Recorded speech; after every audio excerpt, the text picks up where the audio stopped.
those of you who've not met me, my name is Dee and I am going to be the host for you tonight. Before we begin, I would like to give thanks to the land that I'm in Melbourne, Victoria, and thank all of you for joining in from wherever you are. I want to thank all of you for being here and all the stories that have come through us, past, present, and future. And I would like to thank our mentors and special thanks to our tellers who have worked really, really hard to present this amazing showcase for us tonight. Now, the Adult Mentorship Program is one of FEAS's amazing projects. This is the 4th year we're doing the Adult Mentorship Program. And there are people here who have done this program before and it's got amazing feedback. And I am sure that all of you are waiting for what wonderful showcase this is going to be for all of us. It is going to be a treat. Now, before we jump into the showcase, I would like to take this time to introduce you to our mentors. So without further ado, let's put our hands together for Rona. There she is from the UK. And we've got Roger Jenkins from Singapore. We've got Christine Carlton from New South Wales, Australia. And we have Kiran Shah joining us from the Blue Mountains in Australia. And Kiran Shah, of course, all of us know, was also from Singapore. So these 4 mentors have worked tirelessly with the mentees for this program for 2024. And the program started in April, and we have gone on for the last 6 months in this process of crafting stories for an adult storytelling showcase. So I've had the pleasure of watching some of this, and I am super excited, to be here to watch these stories with all of you tonight. Without further ado, it is my greatest honor and pleasure to introduce our very first teller. This is Hanan Homi El Tahir. And Hanan, her storytelling journey began when her father used to tell her bedtime stories, and he would tell these as little girl to her, and he would sit beside her and he would tell her all these stories about the clever rabbit and the cunning fox, and she remembers all of them. She left her corporate world and established a storytelling enterprise in Egypt, and now she aims to spread the culture of reading among young children.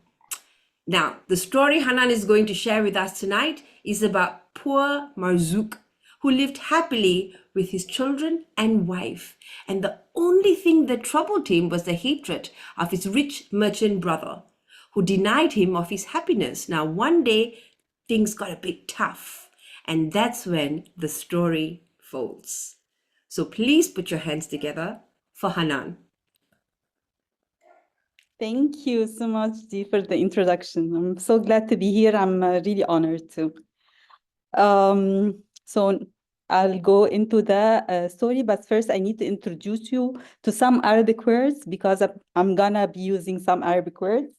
So the story is called Sultaniya, which is a ball. So Sultaniya is a ball. We used to, back in the time, we used to get our food, especially breakfast food, in metal-made balls. And these were also handmade with flowers and beautiful drawings. So this is the ball. Also, I need to introduce you to Amm Marzouk or Uncle Marzouk. Marzouk is the hero of our story, and he is a good man. And his name is a good Arabic name. It means that someone who's granted livelihood, who God's always provide for him. So this is Marzouk. And we have also Mah'ou. And Mah'ou is not a very good Arabic name. It means it's someone who's do wrong and always owe to the community. So Mah'ou. So we have Marzouk and Mah'ou and the Sultaniya, which is the ball. And here goes our story. A long, long, long time ago, before nationalities and borders, there lived a humble poor man called Marzouk. Marzouk was a poor man, but he was content. He used to earn enough money to provide for his wife and children, and he was happy. He always go by in the markets everywhere, to his shop, back to his home, and he always carried his ball hanged in his belt, and he was always known for this in all the lands. People know Am Marzouk, who always carry his ball in his belt. And Marzouk was okay with what he had in life. He had a brother called Mah'ouk. Mah'ouk was very rich. And he always looked down to Marzouk because, in his opinion, he didn't earn enough money. And Marzouk didn't care about Mah'ouk's opinion on anyone's opinion. He was content and happy. Until one day, depression hit the land, and Marzouk didn't have enough money anymore, and he couldn't provide for his family. So after consulting his wife, he decided that he's gonna travel to another place, another land, and search for work to provide for his family. So he bid farewell to everyone, hanged his ball into his belt, and went on a ship traveling somewhere on an Arab land. The first couple of days on this land was okay. On the ship was okay. But suddenly thunder hit. A huge wind came and the ship was going right and left, and everyone screaming and everyone was afraid, and the ship tanked and everyone was drowning, and Ammarzu was trying to go above the water. He was trying to hang on anything. He was trying by all his effort, and finally he found a wood plank and he hanged on it, and he kept hanging on it and sticking on it, and it started to flow above the water, and the plank started to go with the flow, and it went quieter and slower and slower as the wind went slower and slower. And Amm Marzouk was really tired and couldn't stay awake, and he slept. He woke up when suddenly the plank of wood hit a stone on a shore. It was the shore of a very big island with very big, tall, and thick trees and thick forests. He was amazed by this lovely scenery, but he was really hungry and wanted to eat. So he decided is gonna go into this forest and search for food. And as he went through the large, thick trees and going through the flowers and beautiful thing, looking for anything, suddenly he found arrows pointed to his neck, and people having large thick arrows into his neck. He looked around, he found very tall and large people, almost like the trees of this island, pointing their arrows to his neck. He was so afraid, and he told him, I mean no harm, I mean no harm. And he tried to explain to him how he came, but nobody heard him, nobody cared. They picked him up, took him to a large land, and throw him in front of a very tall and large person, the tallest and largest of all of them. It seems like he's the king, and there he is. He is the chief of the island. The chief of the island stood up, told him, "Are you an enemy or a friend?" He said, a friend, a friend. I mean no harm, I mean no harm." So he told him, "Okay, we have a ruling here. If you want to stay, you have to give us a gift." Remember, so his heart fell into his leg. He was so afraid. He didn't have anything with him. All his belongings sank with the ship, except for one thing. A ball hanged in his belt was still there. And as he reached and got it, and with trembling hands, he offered it to the chief, waiting for him to scream at him. The chief took the ball, looked at, looked at it puzzled. He flipped it up, down, right, and left. And suddenly the puzzled look turned into an amazed look.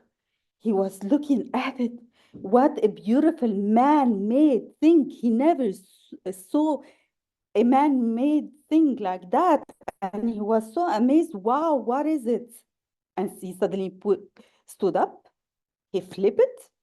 He put it on his head and declared that this is the island's crown. And everyone cheered, everyone was dancing. It is the crown of the island, and everyone was happy.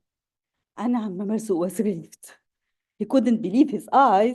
He couldn't believe what happened and the miracle that happened, but he was relieved. So the chief told him, you could stay in the island as long as you want. You are our guests. And Marzu spent a couple of days after that exploring the island. It's a beautiful island. Something was very, very weird. There are things that people would kill for here. Gold is scattered on the roads as if they are sands. Precious stones like rubies and diamonds are scattered under the mountains, and nobody cared they are there. For them, it's nothing, it's everywhere. So Marzouk went to the chief and asked if he can take some of this worthless things with him back to his land. And the chief told him, gladly take as much as you can. So he prepared a couple of sacks, waited for a ship, and finally a ship came and he went on it, said goodbye to everyone and thanked them for their generosity and went home. After seeing his wife, who was really worried for him after she heard about the ship that sank, and showed her all the beautiful things he got, all the land was talking about Amm Marzouk sudden wealth, because suddenly he owns a house, he got a new store, he even have a trade. And everyone in the land was talking about Marzouk's sudden wealth and how he came back very wealthy. And who heard about his wealth too? His brother Mah'ou. And he was so curious. So he went to Marzouk and asked how he got his wealth. And Marzouk gladly told him that he got it through the island and told him everything about the chief, the rule, the gifts, everything. So Mah'ou went back and decided that he wants some of this wealth. So he got a lot of gifts for the islands. He got beautiful silk clothes, utensils of gold and silver, Persian carpets, beautiful, precious stuff. Took it to the islands and offered it to the people and the chief. Everyone was happy. Everyone was glad. They saw beautiful things they never saw before. These beautiful dresses, these carpets, they never saw something this beautiful that man made.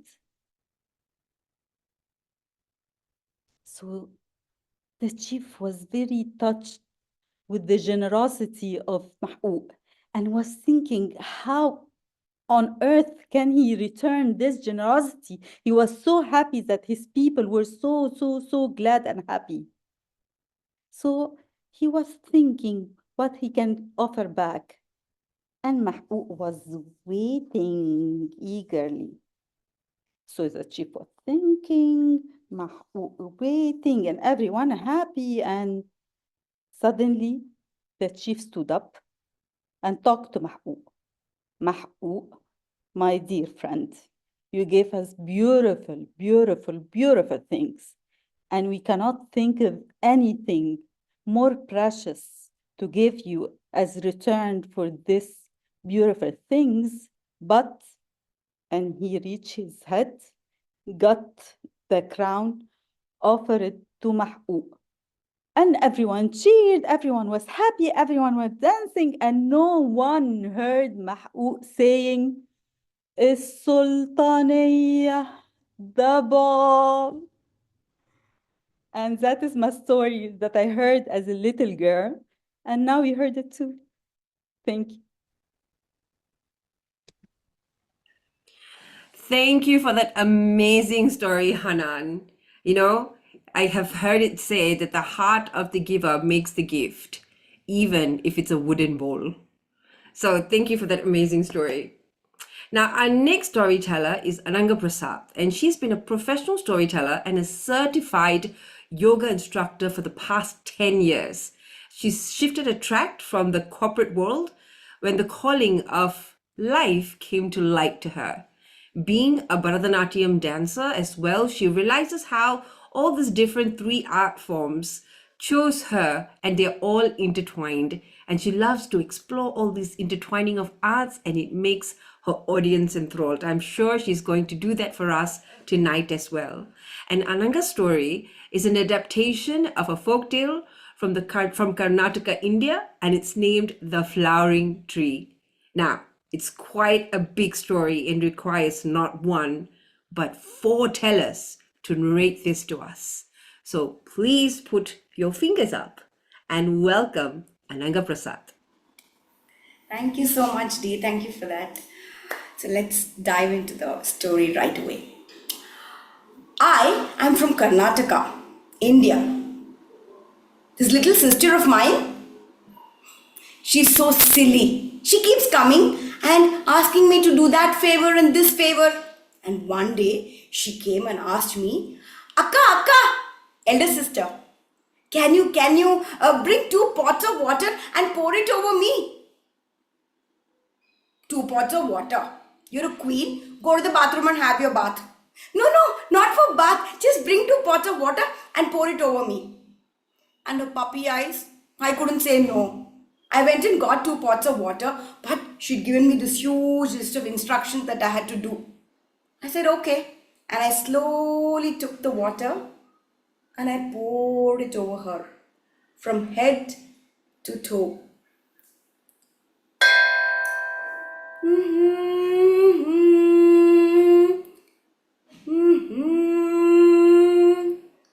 There, my little sister was turning into the tree, her hands becoming the branches. Standing tall, and the edge had these flowers that were blooming. The fragrance. I remembered what she had told me. She had asked me to pluck all the flowers very carefully without spoiling any of the leaves or the branches. I did just that. And after that, she had asked me to pour 2 more pots of water, wetting the tree. And there she was, my sister back. I went and hugged her and I said, are you okay? Nothing happened to you, right? She just smiled at me and she said, you know what? Shall we make garlands out of these flowers and sell it at the palace? That'll help our mother, isn't it? I said, wow, what a brilliant idea. And that's exactly what we did for the next couple of days. But what do you think happened next? Ha ha! The fragrance is just amazing. And these flowers don't belong to this kingdom, right? Let me follow those 2 girls. Don't think I'm a Casanova or a Road Romeo. I'm the prince of this kingdom. And I'm just going to find out where these flowers are from. A curious prince, for there shouldn't be anything going wrong in the kingdom, right? And I go and I hide myself.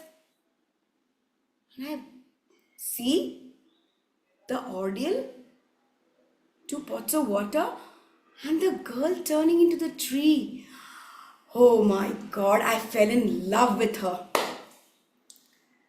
I didn't say anything to her that day. I went back to the palace, and next day when the 2 sisters came to the palace, I stealthily held this girl's hand and pulled her aside. And I said, I'm smitten by your beauty. I looked into her eyes and said, I think I like you and love you the way you are for what you are. She was taken aback, but I continued to court her for the next couple of weeks. And then she very shyly accepted my proposal for marriage. I went to my mother, the queen, and said, Your Highness, I think I have decided to get married and the future queen is ready. My mother was ecstatic. She was so thrilled. She said, Yes, a grand wedding. Who is the lucky one? And when she got to know that it was that poor flower girl, my mother was devastated. But then I said, You have no other option. Do you want an heir to the kingdom or not? She had to budge. And one more disappointment for my mother, the queen, was that I asked for a very simple wedding. I didn't want to hurt the feelings of my fiance, isn't it? A humble background that she came from. The wedding happened. And it was our nuptial night, the night I was waiting for all these weeks. I slowly walked into the room, and there on the bed, she sat, delicate, beautiful. I went close to her and I whispered, Can you turn into that tree? She was taken aback. She opened her mouth and said, Don't you worry. I love you just the way you are, and this shall be a secret of yours and mine alone. I had the 2 pots ready and I slowly poured it over her, as was the ordeal. And there she turned.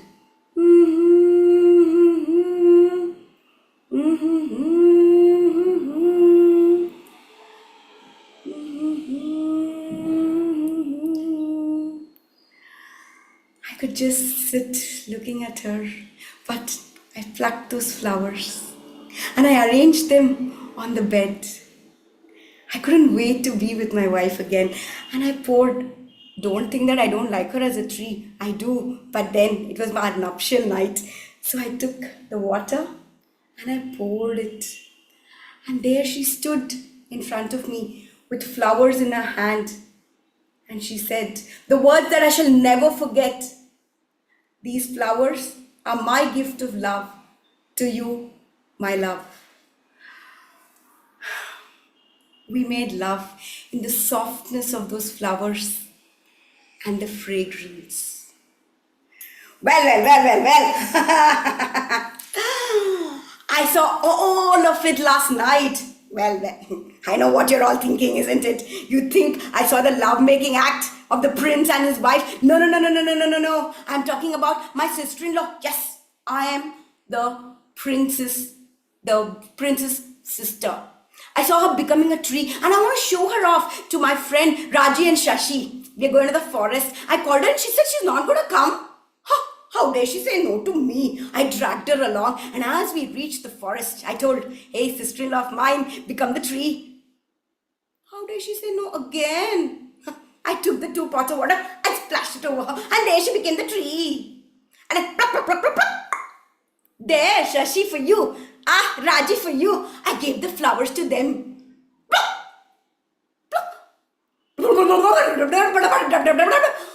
A heavy downpour.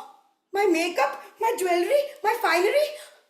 As I ran, Shashi reminded me, Your sister-in-law, she's still the tree. I said, Oh yeah, thank you so much. And I splashed the water and said, Hey, come along. Anyway, the rain is going to wet you.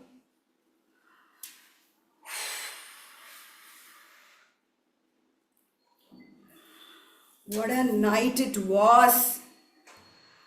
I was passing through this village, the forest, to go to the village in the kingdom to sell my wares. And I got caught in that storm. Anyway, let me go to the palace. And I asked him, What is that I stumbled upon? Who is that? A cripple? Not even a cripple. The legs are fused. The hands, I don't even recognize, but the face is radiant. I wonder who could leave something like this or someone like this here. Poor thing. Anyway, I'm going to the palace, isn't it, to sell my wares. Let me take this and leave it by the palace. She can either beg or someone from the palace will take care of her. I think I'm going to do that.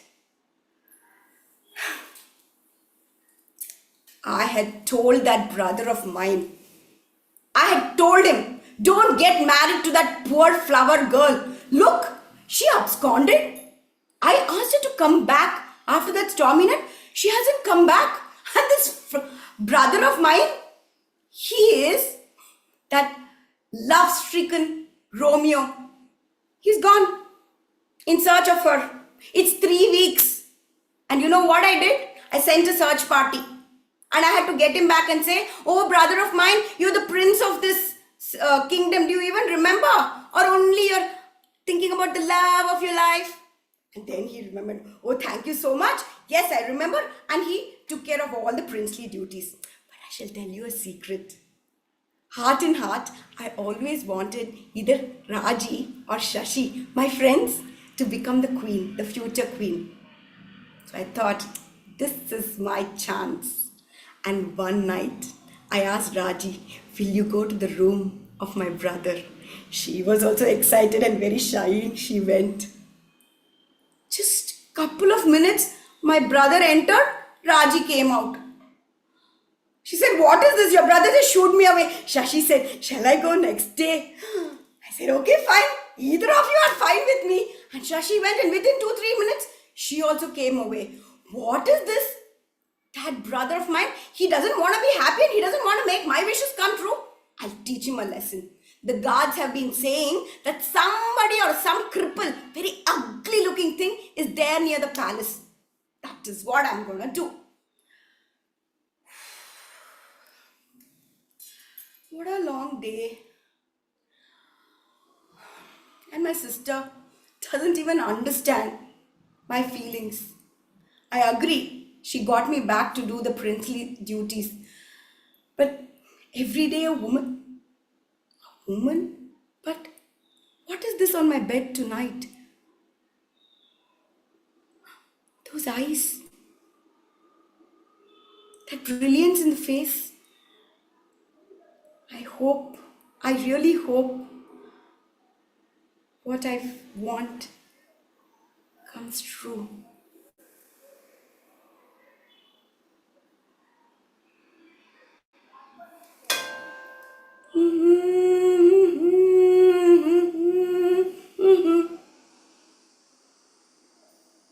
Oh, my love, what has happened to you? I straightened the leaves, mended the branches, hugged the trunk. I could just live with my love, just as she is. But my sister, if she sees me like this, what would the people in the kingdom do? Just as the sun was about to rise, I again poured the water over her.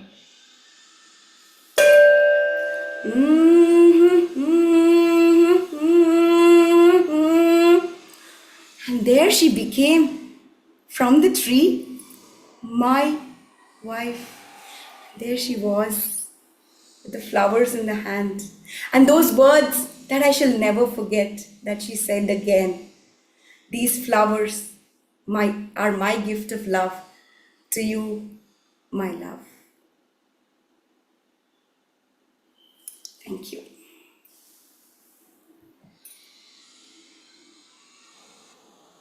These flowers are my gift of my love to you, my love. To love and be loved is the greatest gift of all. So thank you so much for that amazing story, Anagha. Now, our next storyteller is Renu Narayan. Now, Renu is a professional storyteller and a soft skills trainer in India. She conducts several storytelling events, both offline and online, and Renu has her own venture called Katha Vrishk. And she believes that stories help human beings bond with each other like nothing else can. Now, Renu is bringing us the story of Vasilisa, a motherless child who was ill-treated by her stepmother and her stepsisters, and how this story leads Vasilisa to the dreaded Baba Yaga. And Vasilisa obeys and she goes to Baba Yaga. She gets what she needs and then comes back or does she? So this is a telling of a Russian folklore.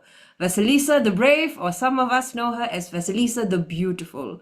So please put your hands up for Renu Narayan. Thank you, Dee, for that introduction. Let me jump straight into my story. Once upon a time, there lived a very happy family. A merchant, his wife, and their little daughter, Vasilisa. Both the parents loved their daughter very much. They were a happy family. They loved each other very much. And only thing was, the merchant was away from home for long periods of time. So Vasilisa became very attached to her mother. They did everything together. They cooked together, they played together, they did the gardening together, they spent lots and lots of time together. When Vasilisa was about 12 years old, her mother fell very sick and took to her bed. Vasilisa and her father took turns to look after the mother, but she became weaker and weaker as the days went by. One day she called Vasilisa to her bed and said, "Oh, Vasilisa, I don't think I'm going to live much longer. Oh, baby, don't cry. See, I have this doll for you. I made her specially for you. She'll take care of you when I'm gone." And a few days later, her mother passed away. The house was shrouded in sorrow. Both husband and daughter missed her very much. A few weeks went by. The merchant was very lonely and he married again. He married a woman with two daughters of her own. He was sure that this woman would make a very good mother for his daughter, and these two girls would be very good sisters for his daughter. Vasilisa was also very excited. She was very happy. At last, two sisters to play with her. But the sisters didn't feel the same thing towards her. They hated her on sight. They didn't like her, and they wanted to harm her. Whenever the merchant was away, they were absolutely nasty. "Vasilisa, I told you to iron my dress. Where is it? Vasilisa, you haven't made my favorite cake. Vasilisa, did you actually mop the floor? Do it again." Every day, this is what Vasilisa had to face. And she faced it. You know why? Because she had that doll. Every night, she would feed the doll something. She remembered what her mother had said. "Vasilisa, remember one thing. Whenever you want a doll to help you, you have to feed her first." So she would feed the doll whatever scraps her stepmother gave her. And the doll, she indeed was magical. She did all the work that Vasilisa was expected to do. And to her stepmother's surprise, she thrived. Her skin shone, her hair was lovely. Her stepmother was surprised. She sent her so often out into the harsh winter days, into the horrible sunny days. Nothing seemed to happen to her skin or hair. She didn't grow ugly like the stepmother had expected her to be. She didn't know the secret. Vasilisa continued in the same manner. Now, Vasilisa's mother was just waiting for an opportunity to get rid of Vasilisa. A few years later, Vasilisa's father passed away. Poor Vasilisa. She was now an orphan. This was the opportunity Vasilisa's stepmother was looking for. She sold that beautiful house in the town, bought a small cottage very close to the forest, and they moved there. The reason why she shifted to so close to the forest? Well, everyone in that town knew there was a terrible witch called Baba Yaga who lived in that forest. Why was she so terrifying? She ate human beings like others ate chickens. Vasilisa had heard enough stories from her mother, and she dreaded the thought of going into the forest. Every day, her stepmother would make some excuse or the other. "Vasilisa, go and fetch some firewood. Vasilisa, go and get some flowers from the forest." Vasilisa managed it only because of the dog. But one night, you know what the stepmother did? She put out all the candles in the house and said, "We need some light in this house. Vasilisa, go to Baba Yaga's house and get a light for us." It was a dark night. "But, mother, It's so dark outside and I'm scared. I don't care. Go out before I throw you out. So Vasilisa left.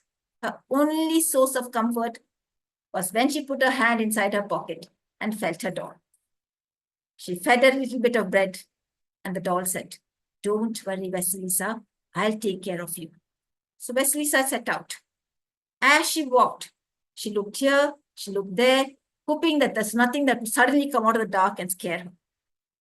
As she kept walking and walking and walking, suddenly she saw something. It was a man dressed all in white, riding a white horse. What was that? She'd never seen something like this before. Nothing had happened to her, so she continued to walk. She walked and walked and walked. It was slightly light now in the sky, and she could see her way quite well. As she continued to walk, somebody zipped by again, dressed all in white, all in red, a man riding a red horse. What was that?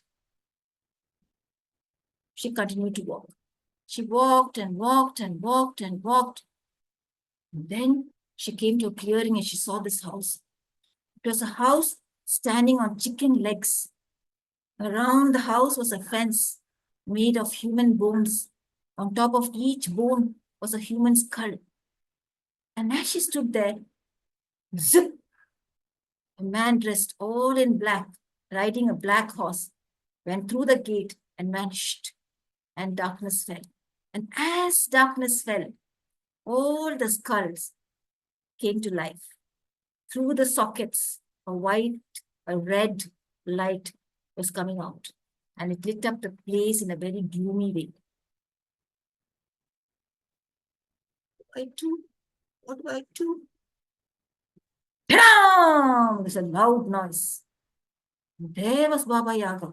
She just landed in her mortar and pestle.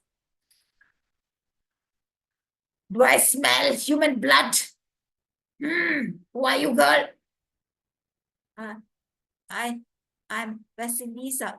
My mother sent me to fetch some light. I have heard about your mother. Follow me. I shall give you light, but you shall stay here for a few days. You don't listen to me, I will eat you up. The gate opened, old witch went in, and Vasilisa followed.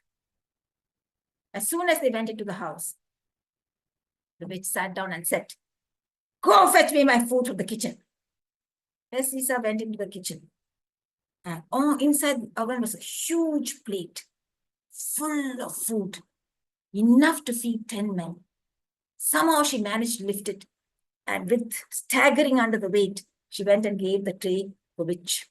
Witch took it. In no time at all, she had finished all the food. One piece of stale bread she tossed at Vasilisa and said, "Here's your dinner." And she lay down, a long nose almost touching the ceiling. "I'm very tired, girl. Tomorrow, I want you to clean the entire house. Wash all the linen.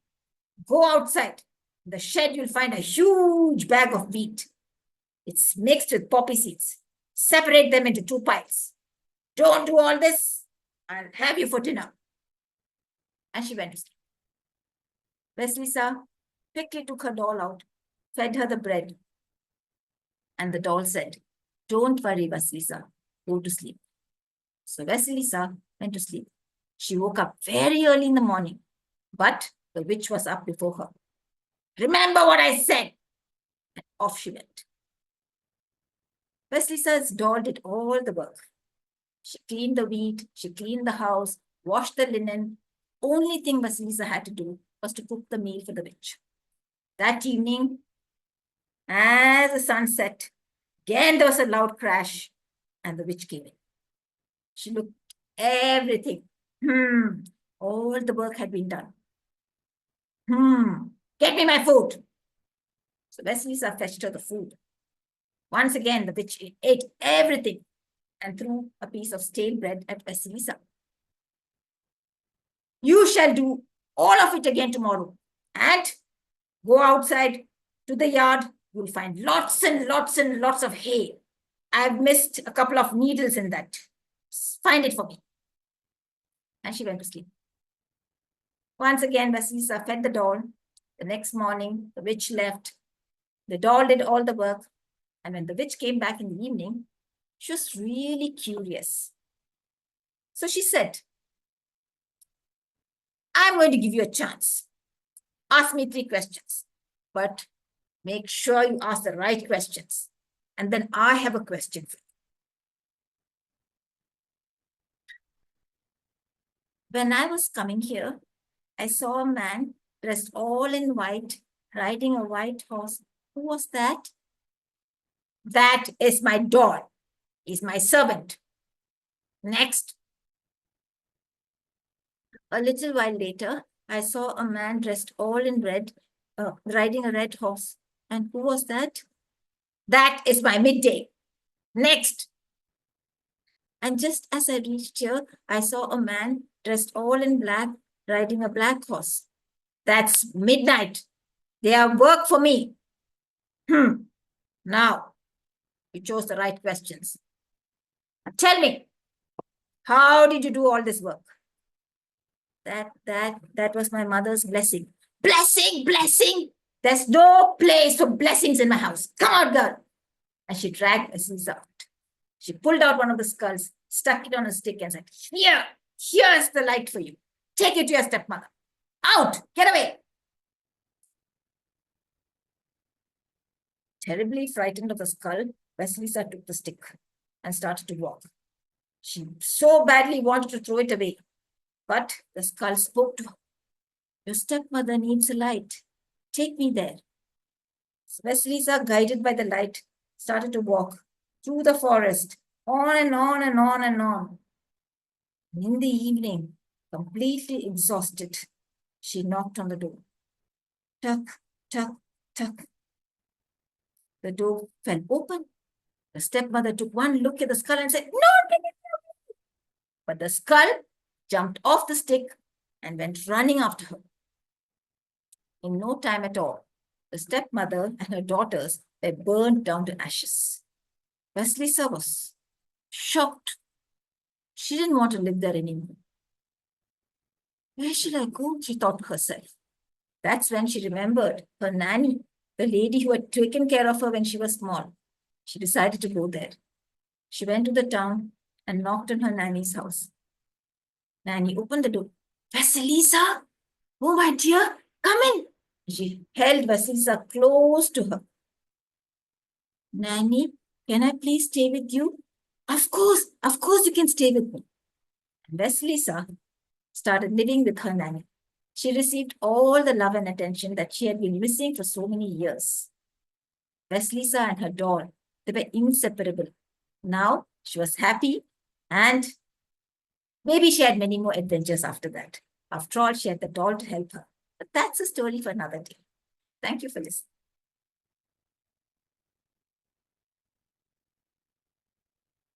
Thank you for that story, Renu. You know, when you were telling the story, I remembered these lines. Darkness cannot drive out darkness, and only the gift of light can do it. And sometimes we just need the gift of blessings from our loved ones. So thank you so much for that wonderful tale. Now, our last storyteller for this showcase is Krupa Vinayagamoorthy. Now, Krupa believes that storytellers are like DNA strands, custodians of the essence of humanity, and that stories are our genetic codes. She enjoys telling uncomfortable stories and exploring the perspectives of untold. She's passionate about bringing Asian storytelling and storytellers to the world through her work as the consulting director of the Federation of Asian Storytellers Peace. Now, this is a little description about her story. Can one question spark a revolution? In a quiet Tamil Nadu village where the land lay barren and hope seemed distant, a group of women faced the choice that would change everything. So please put your hands together and welcome Krupa as she brings you a beautiful story. Thank you, Dee.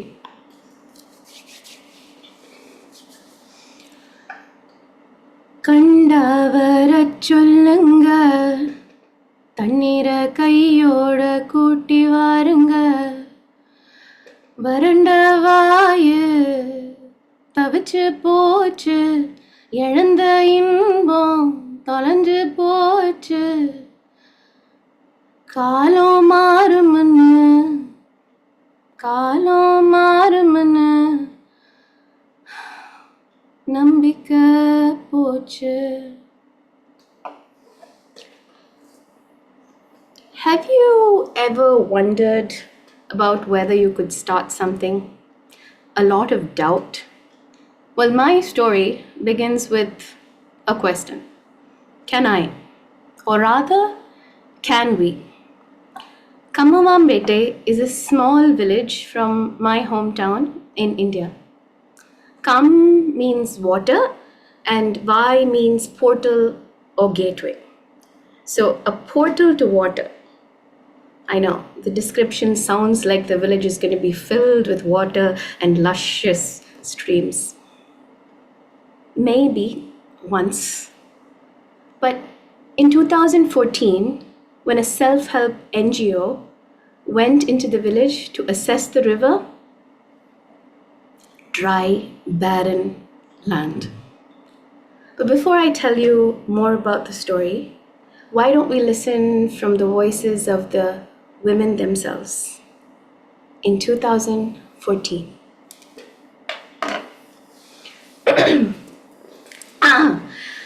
Good morning, sir. My name Kannamma. Too loud, sir. Sir, sometimes I have to be loud, like you know that evil sister-in-law in the olden day stories. But someone has to be loud, sir. Somebody has to take charge. Okay, sir, I'll come to the point. Yesterday, what happened? Sir, yesterday, as usual, sir, our village headman, he told all of us to come and sit under the big banyan tree. You know, the big tree, lots of shade, lots of place to sit, village announcements. So all of the women, we went. I didn't have anything better to do, sir. So I also went and we sat under the banyan tree. Then one man, sir, one van, very skinny man, sir. He got up and he started talking. First question, where are the men? What, where are the men? No, we are the women sitting here. Why do you want the men? No men, sir. Men are gone. Not gone, not that gone. Gone far away, gone to the military, gone down the bottle. That's kind of men, sir. Then, sir, he started talking. He started talking about our village. What is there in our village, sir? We don't have anything. No work, no water, no nothing. Look at that river over there, sir. So dry.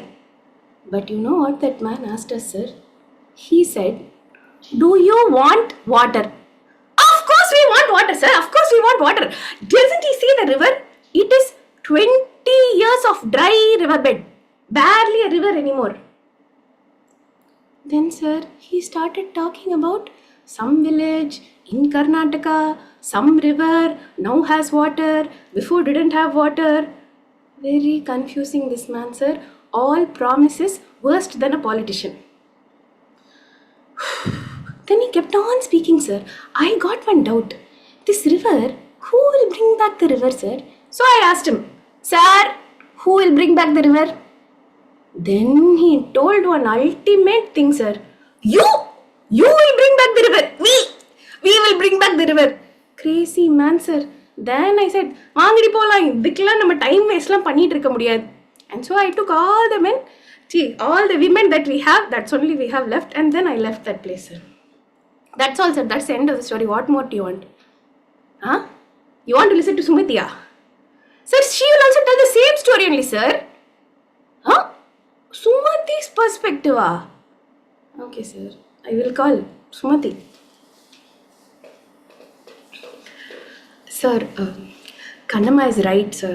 Whatever she said, that's exactly what happened. Maybe I can tell you what happened next. Okay, sir. Sir, she left, sir, like everybody else. But I stayed behind, sir. I don't know why, but I was so confused. This river, what would Dee do? Could we possibly do something? Uh, and most of all, this man, sir, Kuppen, Mr. Kuppen, he looked so sad and dejected, sir. But the truth is, we are more sad than him, sir. I mean, we can barely make our ends meet, barely feed the children. Why would we do this, sir? And then he looked at me, sir, and he said, Mama, it pays. It pays, sir! He said it pays! 224 rupees a day. That's like 5,600 rupees a month. Silly man, sir, this Kuppen. He should have started with that. We would have been convinced from the beginning. And then, before I could say anything, he just thrust the pamphlets into my hand and he said, we need to be building wells. Honestly, I don't know what wells have to do with rivers, sir. But 224 rupees, that's worth it, sir. Can we dig the wells? I don't know, sir. But there's no harm in trying, right?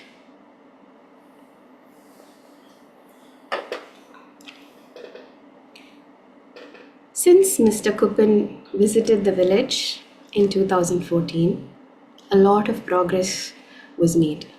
First, a pilot project of building one well, and as soon as the groundwater table rose, within 2 months, the government of India sanctioned a grant that would help build more wells. And in the following years, 3 years, 20,000 women were rallied to build 3,800 recharge wells, not just in Kamavampete, but in all the neighboring villages. And very recently, in 2021, the Prime Minister of India, Dr. Narendra Modi, spoke about these women, applauding their efforts. And just like that, overnight, these women became celebrities. But why don't we go back to 2021 to see what the women had to say for themselves?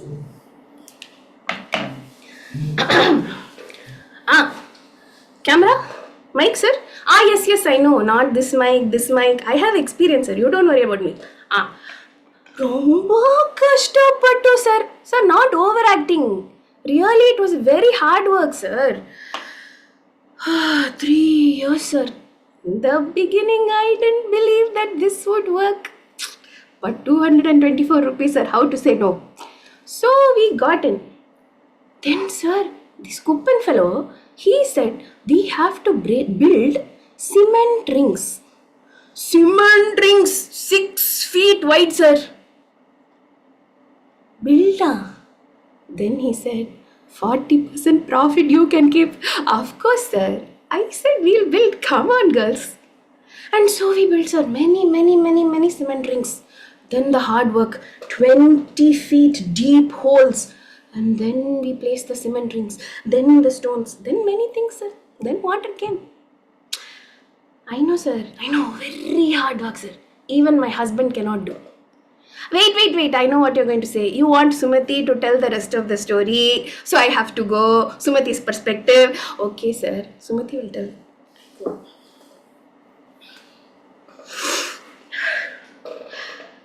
Yes, sir. I'm very happy and proud to speak today, sir. Kannamma was right. It was hard work. Actually, when we built the first well, I was very unsure. But we did it. And then I knew we could do anything, sir.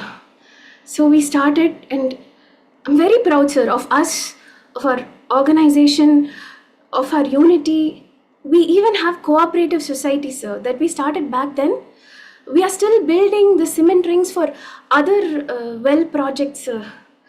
And most of all, I can stand on my own legs. My children, I take care of them, sir. I don't need my husband who ran away. Of course, he came back because now our river is full of water, lots of water, abundant water. Agriculture is back. We are back. And the Prime Minister spoke about us yesterday, sir. I'm very proud of what I did, what Kannamma did, what we did, sir. Naganadi has given us life, sir.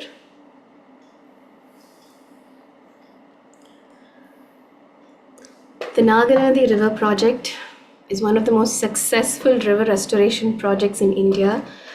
I'm very, very happy to say that it's been implemented currently being implemented across the country now.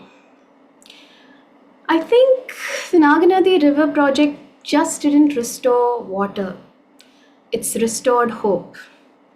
And it all began with a brave question: can I? And I guess, based on what these women said, always, yes, we can. Thank you.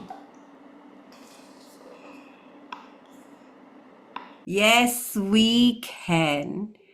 Thank you for that amazing story, Krupa. Thousands of people have lived without love, but no one without water. And we all know, how important the gift of water is to the world. So it was such a beautiful version of that telling. So we have come to the end of our 2024 Adult Storytelling Showcase. So I would like to thank all of you for being here. And I'd like to bring back all the storytellers up on the screen. If we could do that, well, please put your hands together for Renu, for Anagha, for Hanan, and Krupa. Let's take myself out of there. So you can all give thanks to the women who have worked so hard for the 2024 Storytelling Showcase. Thank you so much, ladies. And just stay here. I just wanted to say one thing before we go, in how I do believe that storytelling is the gift that keeps on giving. It's the one thing that we give, and it gives, and we gives, and we gives. And thank you for being here today. And I would like to leave you with these thoughts. For yesterday was history, and tomorrow will be a mystery. But today, my friends, today it's a gift. And what you do with it makes it our presence. So thank you for your presence for this wonderful evening, and be well and stay safe and warm in stories. Thank you and goodbye.